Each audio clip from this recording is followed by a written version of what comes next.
ওয়ালিদাইনি ইহসানা।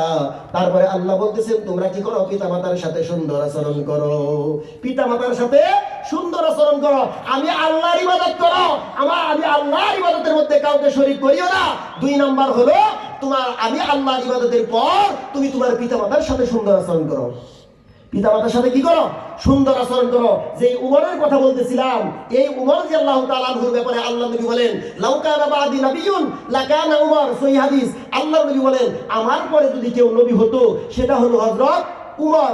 এই উমরকে আল্লাহ নবী বললেন ও উমর, আমার মৃত্যুর পরে এরকম ভাবে ইয়ামেনের করণ এলাকা থেকে একজন ব্যক্তি আসবে, তার নাম হলো ওয়াইস ইবনে আমির। নাম কি? ওয়াইস ইবনে আমির। নাম হলো ওয়াইস, পিতার নাম হলো আমির। ইয়ামানের করণ নামক এলাকায় বসবাস করে, তা যাকে আমরা চিনি ওয়াইস কুরুনি নামে। ওয়াইস কুরুনি নামে। আল্লাহ নবী বললেন ও আমার সাহাবী উমর, আমার মৃত্যুর পর এই মদিনাতে একজন ব্যক্তি আসবে, তার নাম হলো ওয়াইস ইবনে আমির। সে যখন আসবে, হে উমর তুমি কি করবে? নিজের জন্য তার কাছে তুমি দোয়া চেয়ে নিবে। নিজের জন্য কি করবে? দোয়া চেয়ে নিবে। কাকে বলতেছে? উমরকে বলতেছে। অথচ উমরের ব্যাপারে আল্লাহর নবী বলছেন লাউ কানা বাদি নাবিয়্যুন লাকানা উমর। আমার পরে যদি কেউ নবী হইতো সেটা হইতো হযরত উমর। এই উমরকে বলতেছে উমর, আমার পরে যদি আমার মৃত্যুর পর এই মদিনাতে ওয়াইস ইবনে আমির আসবে, তুমি তার কাছ থেকে তোমার নিজের জন্য দোয়া করে চেয়ে নিবে, নিজের জন্য দোয়া চেয়ে দিবে। আল্লাহ নবী এই পৃথিবীতে 10 জনকে জান্নাতের সার্টিফিকেট দিয়ে গেছেন, তার মধ্যে একজনের নাম হলো হযরত উমর। তার নাম কি? হযরত উমর। 10 জন সাহাবীকে আল্লাহ নবী দুনিয়াতে থাকতেই জান্নাতের সুসংবাদ দিয়ে গেছে। আল্লাহ নবী বলেন হে আবু বকর তুমি জান্নাতি, হে উমর তুমি জান্নাতি, হে উসমান তুমি জান্নাতি, হে আবু আলী তুমি জান্নাতি। এরকম ভাবে আল্লাহ নবী 10 জন সাহাবীকে কি করছেন? জান্নাতের সার্টিফিকেট দিয়ে গেছেন। সেই জান্নাতি ব্যক্তি উমরকে বলতেছেন হে উমর, আমার মৃত্যুর পর মদিনাতে ইয়ামেনের করণ নামক এলাকা থেকে একজন ব্যক্তি আসবে, যার নাম হবে ওয়াইস ইবনে আমির। তুমি তোমার নিজের জন্য তার কাছে দোয়া চাইবে। যেই উমর, এমন উমর ছিল যে আলী রাদিয়াল্লাহু তাআলা স্বপ্ন দেখছে, যেই স্বপ্নের ব্যাখ্যা উমর দিতেছে কিতাবের মধ্যে আসছে। একবার হযরত আলী রাদিয়াল্লাহু তাআলা স্বপ্নে দেখলেন। এই ঘটনা গত বছর আগের বছর বলছিলাম, আবারও বলতেছি। আলী রাদিয়াল্লাহু তাআলা আনহু স্বপ্নে দেখতেছেন মসজিদে নববীতে আযান হয়েছে। আলী রাদিয়াল্লাহু তাআলা কি করলেন? মসজিদে আসলেন। স্বপ্নের কথা আমি বলতেছি।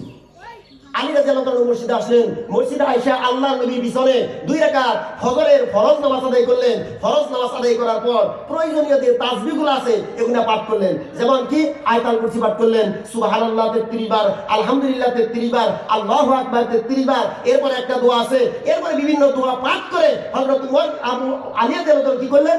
মসজিদের বারান্দায় আসলেন। মসজিদের বারান্দায় যখন আসলেন, আসার পর দেখতেছে একজন মহিলা এক ঝুড়ি খেজুর নিয়ে দাঁড়িয়ে আছে। কি নিয়ে দাঁড়িয়ে আছে? এক ঝুড়ি খেজুর নিয়ে দাঁড়িয়ে আছে।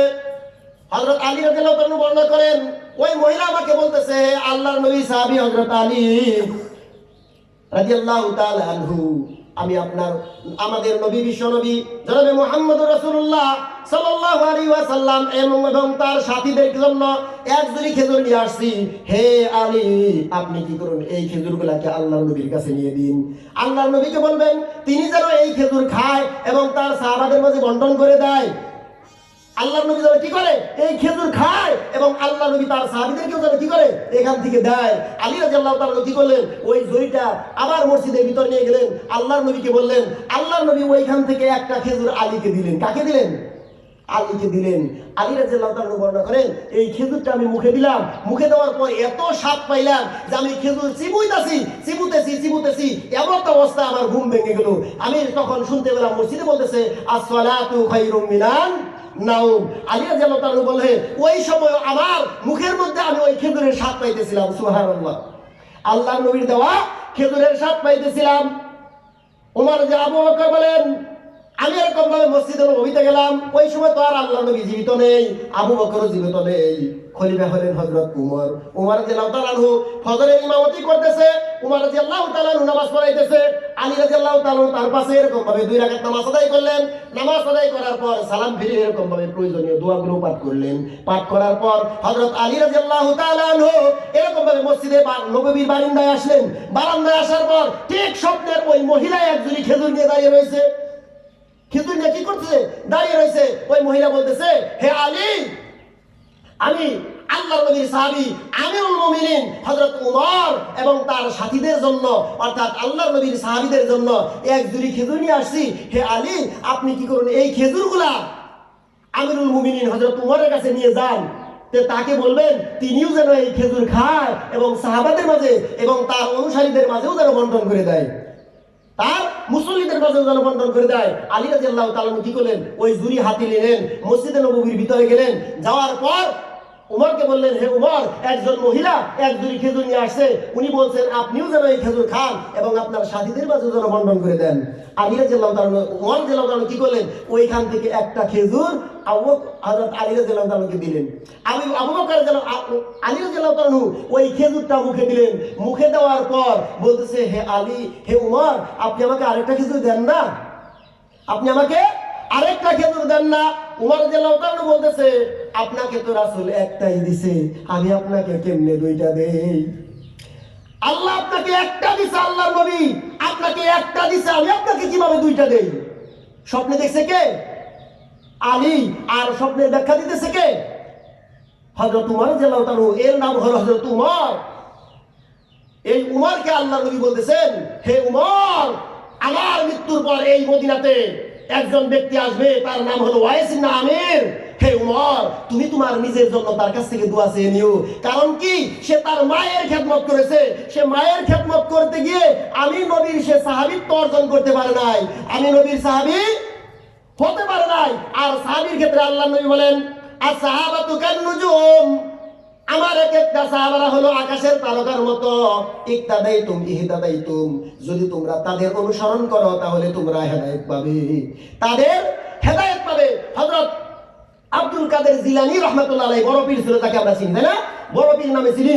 এই আব্দুল কাদের জিলানী রাহমাতুল্লাহ আলাইহিকে তার একজন অনুসারী বলতেছে, হে হুজুর, আপনি এত বড় একজন আল্লাহওয়ালা, আমি একজন আল্লাহর ওলি, আপনি এত বড় একজন পীর, আপনার কি সাহাবাদের সমান মর্যাদা হয়েছে? হযরত আব্দুল কাদের জিলানী রাহমাতুল্লাহ আলাইহি বললেন, ও আমার সাথী, তুমি শুনো, সাহাবা তো দূরের কথা, সাহাবারা যেই ঘোড়া নিয়ে যুদ্ধ করছে, ওই ঘোড়ার নাকের মধ্যে যে পশম আছে, ওই পশমের মধ্যে যে ময়লা আছে, ওই ময়লার যে মর্যাদা আছে, আমি আব্দুল কাদের জিলানীর ওই পরিমাণ মর্যাদা নাই। এর নাম হলো সাহাবী। আরেক বর্ণনা আছে, তারা যে ঘোড়া নিয়ে যুদ্ধ করছে, এই ঘোড়ার খুরের ভিতরে যে ময়লা আছে, এই ময়লার যে পরিমাণ মর্যাদা আছে, আমি আব্দুল কাদের জিলানীর কিনা ওই পরিমাণ মর্যাদা নাই। কোথায় সাহাবী আর কোথায় আমি আব্দুল কাদের জিলানী? সেই উমরকে আল্লাহর নবী বলতেছেন, ও উমর, আমার মৃত্যুর পরে এই মদিনাতে একজন ব্যক্তি আসবে, যার নাম হলো হযরত ওয়াইস ইবনে আমির। তুমি উমর তোমার নিজের জন্য তার কাছ থেকে দোয়া চেয়ে নেবে। হযরত উমর রাদিয়াল্লাহু তাআলা আনহু এরকম ভাবে মদিনার মধ্যে যদি কোনো কাফেলা আসতো, তাদের কাছে এরকম ভাবে যাইতেন, যে বলতেন, তোমাদের মধ্যে কেউ কে আছে যে এরকম ভাবে, যার নাম হলো ওয়াইস ইবনে আমির? এরকম ভাবে উনি কি করতেন, বারবার তাদের কাছে যাইতেন। দেখতে দেখতে একটা কাফেলা আসলো, যেই কাফেলার মধ্যে হযরত ওয়াইস ইবনে আমিরকে তিনি দেখতে পাইলেন। দেখার পর তিনি হযরত ওয়াইস ইবনে আমিরকে বললেন, আপনি কি ওয়াইস ইবনে আমির? উনি বললেন, হ্যাঁ আমি ওয়াইস ইবনে আমির। যে আপনার শরীরে কি এরকম ভাবে কুষ্ঠ রোগ হয়েছিল কিনা? উনি বলেন যে হ্যাঁ, আমার শরীরে এরকম ভাবে কুষ্ঠ রোগ হয়েছিল, আল্লাহ মাত্র আপনাকে সুস্থ করছে, কিন্তু এখনো 1 দিরহাম পরিমাণ আছে, মানে সারা গায়ে কুষ্ঠ রোগ হয়েছিল, মানে 1 দিরহাম পরিমাণ জায়গা বাকি ছিল, আর সারা গায়ে কি কুষ্ঠ রোগ হয়েছিল। মায়ের দোয়ার বদৌলতে আল্লাহ তাআলা তাকে সুস্থতা দান করেছেন। পিছনে চেয়ার আছে, চেয়ারগুলো এনে দাও দুই পাশে। হ্যাঁ, হযরত উমর রাদিয়াল্লাহু তাআলা তাকে বললেন, আল্লাহর নবী আমাকে বলে গেছে আমি যেন আপনার কাছে দোয়া চাই, আপনি আমার জন্য একটু দোয়া করবেন, আপনি আমার জন্য দোয়া করবেন। ওয়াইস ইবনে আমির চোখের পানি ছেড়ে দিলেন, ছেড়ে দিয়ে বলতেছে, হে আমিরুল মুমিনিন, আপনার ব্যাপারে আল্লাহর নবী বলেছেন, লাউ কানা বাদি নাবিয়্যুন লাকানা উমর, আমার পরে যদি কোনো ব্যক্তি নবী হয়, সে হবে উমর, আর আপনি আমার কাছে দোয়া চাইতেছেন। আল্লাহর নবীর সাহাবী হযরত উমর বললেন, আল্লাহ তো আপনাকে ওই পরিমাণ মর্যাদা দিয়েছে, আমাকে তো ওই পরিমাণ মর্যাদা দেয় নাই, কারণ আপনি আপনার মায়ের খেদমত করে এই মর্যাদা অর্জন করছেন, আমি তো এই মর্যাদা অর্জন করতে পারি নাই। আজকে আমাদের অনেকের মা নাই। আমি গত 5 মাস আগে আমার মাকে হারাইছি। মা তার সন্তানকে কত ভালোবাসতো, আমার মা আমাকে কত ভালোবাসতো।